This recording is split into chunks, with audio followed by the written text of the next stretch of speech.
अब हम डिस्कस करने वाले हैं माउंटिंग फेज और उसके मेथड्स। तो माउंटिंग फेज कब होता है? जब कोई नया क्लास कंपोनेंट क्रिएटेड होता है और वो डोम में इंसर्टेड होता है, तो तब हमारा माउंटिंग फेज होता है।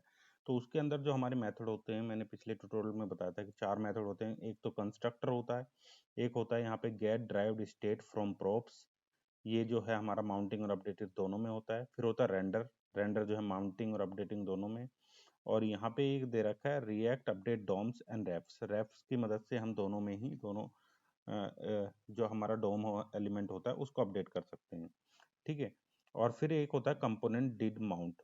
तो हम जो यहाँ डिस्कस करने वाले हैं constructor get derived state from props render and component did mount, ये करने वाले हैं।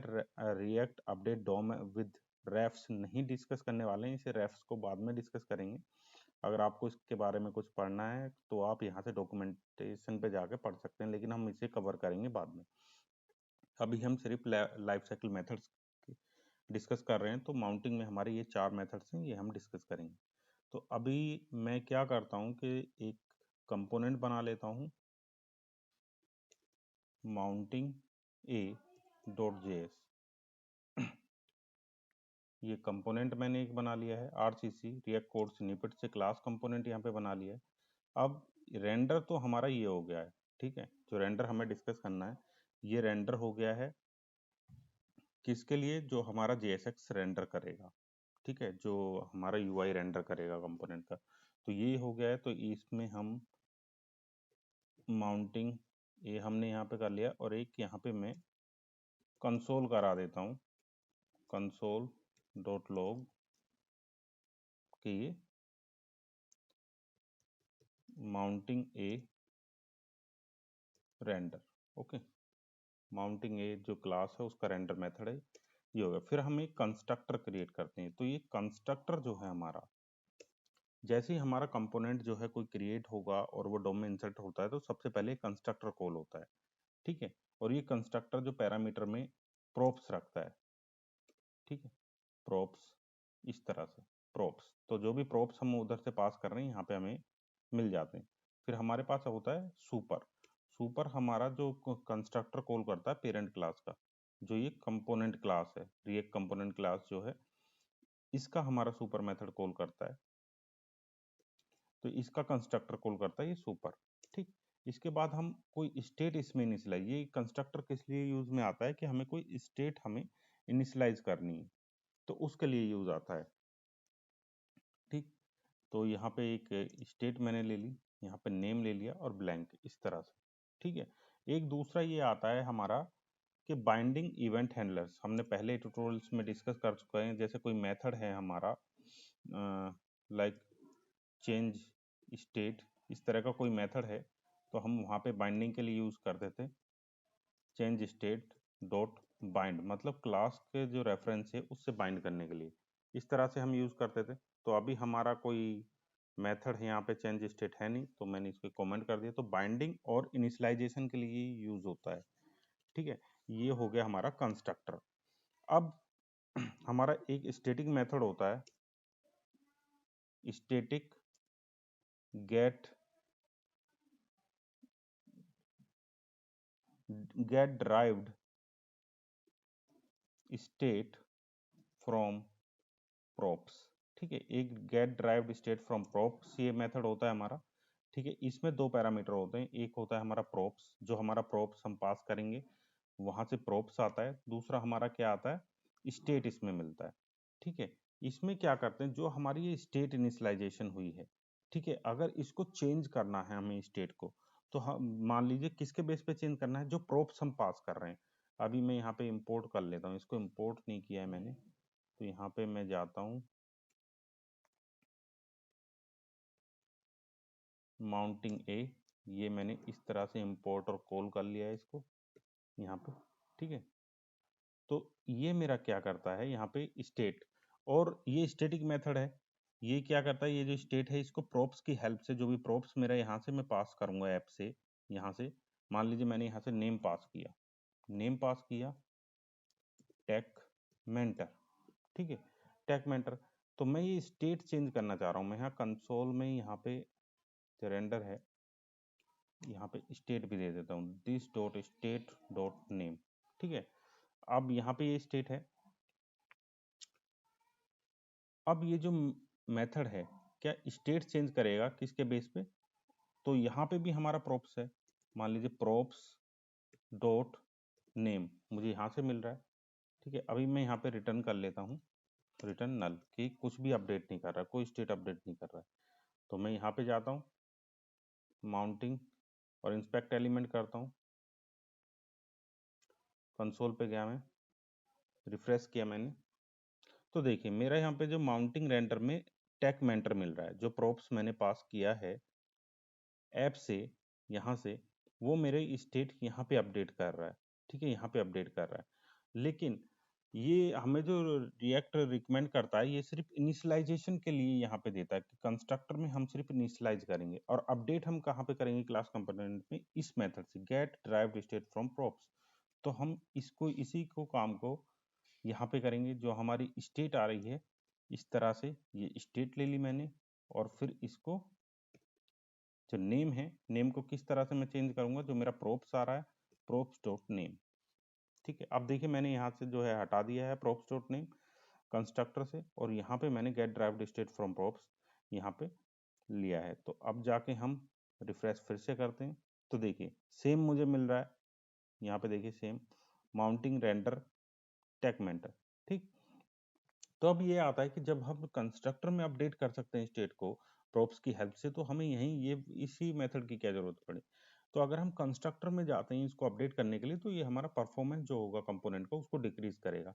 तो इसलिए यहाँ पे एक लाइफ साइकिल मेथड दिया गया है, static get derived from state, के प्रोप्स से जब भी कोई वैल्यू आएगी और उसके बेस पे हमें स्टेट चेंज करानी है, तो हम क्लास कंपोनेंट में इस मेथड से कराएंगे। ठीक है, अब यहाँ पे मैं एक कंसोल डॉट लॉग भी करा देता हूँ, क्योंकि हमें सीक्वेंस के किस सीक्वेंस में हमारा ये एग्जीक्यूशन हो रहे हैं सारे लाइफ साइकिल मेथड, वो भी दिखाना है। तो माउंटिंग ए कंस्ट्रक्टर, ठीक है, ये माउंटिंग ए कंस्ट्रक्टर हो गया। यहाँ पे ये मैं लूंगा console dot log mounting A get derived state from props. ठीक है, ये हो गया। अब मैं यहाँ पे जाता हूँ, एक यहाँ पे और फंक्शन होता है मेरा कंपोनेंट डिड माउंट, ये रहा यहाँ पे, ये कंपोनेंट डिड माउंट। अब ये कंपोनेंट डिड माउंट किस लिए यूज होता है? अगर मुझे मान लीजिए कोई साइड इफेक्ट करना है, साइड इफेक्ट मतलब कोई एपीआई रिक्वेस्ट करनी है सर्वर पे डेटा लाने के लिए, फेच करने के लिए, तो उसको मैं यहाँ पे यूज करूंगा। और साइड इफेक्ट में हमारा आता है कोई डोम एक्सेस करना है मुझे, या फिर मुझे क्या करना है कि कोई फाइल रीड राइट करानी है, तो वो साइड इफेक्ट मैं सारे यहाँ पे करूंगा। उन्हें मैं यहाँ पे नहीं करूंगा, कंस्ट्रक्टर में नहीं कर सकता हूँ, get derived state from props में नहीं करूंगा, रेंडर में नहीं करूंगा, सिर्फ ये मेथड होता है कंपोनेंट डिड माउंट, यहाँ पे मैं करूंगा। ठीक है, तो इसको देख लेते हैं। अभी हम एजेक्स कॉल तो यहाँ पे करा नहीं रहे हैं, बस इसकी सीक्वेंस देख लेते हैं किस सीक्वेंस में ये रेंडर होते हैं। ठीक है, तो यहाँ पे माउंटिंग ए इस तरह से, और ये जो हमारा कंपोनेंट डिड माउंट है, अगर इसका कोई चाइल्ड है, ठीक है, ये तो हमारा जब एग्जीक्यूट होगा, अभी मैं एग्जीक्यूट करा लेता हूँ पहले। तो देखिए यहाँ पे माउंटिंग ए कंस्ट्रक्टर पहले हमारा कॉल हुआ है, उसके बाद हमारा कॉल हुआ है गेट ड्राइव्ड स्टेट, उसके बाद रेंडर, और उसके बाद लास्ट में जाके कंपोनेंट डिड माउंट हमारा कॉल हो रहा है।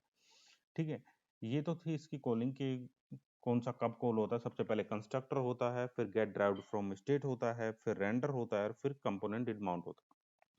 लेकिन मान लीजिए अगर मेरे पास कोई चाइल्ड है, इसका चाइल्ड है माउंटिंग बी, तो रेंडर में वो यूज होगा, कहीं ना कहीं रेंडर में उसे यूज करेंगे। तो जब मेरा रेंडर पूरी तरह से एग्जीक्यूट हो जाएगा, उसका चाइल्ड भी एग्जीक्यूट हो जाएगा, उसके बाद जाके मेरा component did mount mounting A जो पेरेंट है ये कॉल होगा। ठीक है, इसको देखते हैं, मैं एक और क्लास यहाँ पे बना लेता हूँ,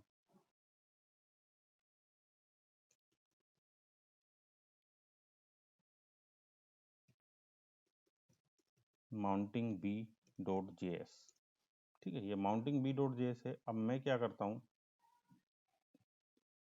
इसको कॉपी कर लेता हूँ और यहाँ पेस्ट कर देता हूँ। ठीक है, अब जो मेरा माउंटिंग ए है, ठीक है, इसको रिप्लेस कर देता हूँ मैं किससे, माउंटिंग बी से, इस तरह से रिप्लेस ऑल। तो देखिए मेरे यहाँ पे सब चेंज हो गए हैं। ठीक, तो मैं यहाँ पे नल पास कर देता हूँ, यहाँ पे स्टेट में मुझे कोई चेंज नहीं कराना है, तो यहाँ पे नल मैं पास कर देता हूँ। ठीक, इस तरह से। अब ये जो मेरा माउंटिंग है, माउंटिंग बी को माउंटिंग ए का चाइल्ड बनाना है, तो इसको यहाँ पे ले लेता हूँ मैं,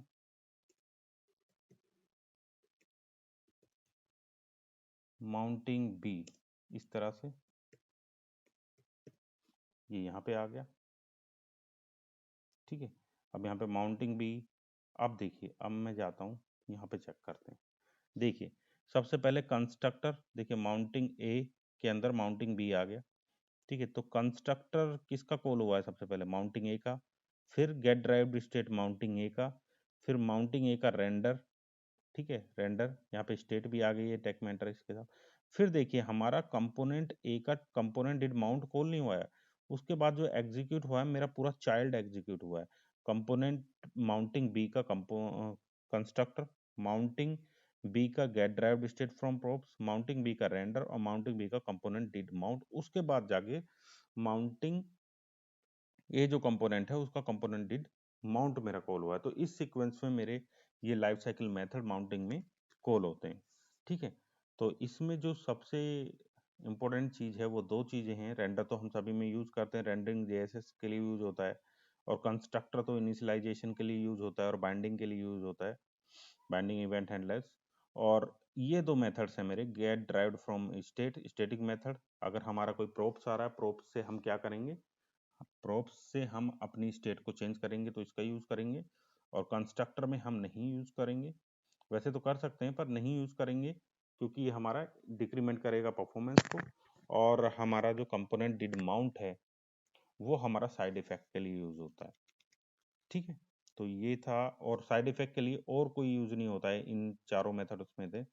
जो तीन मेथड्स हैं, कंस्ट्रक्टर हुआ, रेंडर हुआ, गेट ड्राइव फ्रॉम स्टेट, इसे साइड इफेक्ट के लिए यूज़ नहीं करते हैं। एचटीटीपी रिक्वेस्ट यहाँ से नहीं भेजते हैं, सिर्फ कंपोनेंट डिड माउंट से भेजते हैं माउंटिंग में।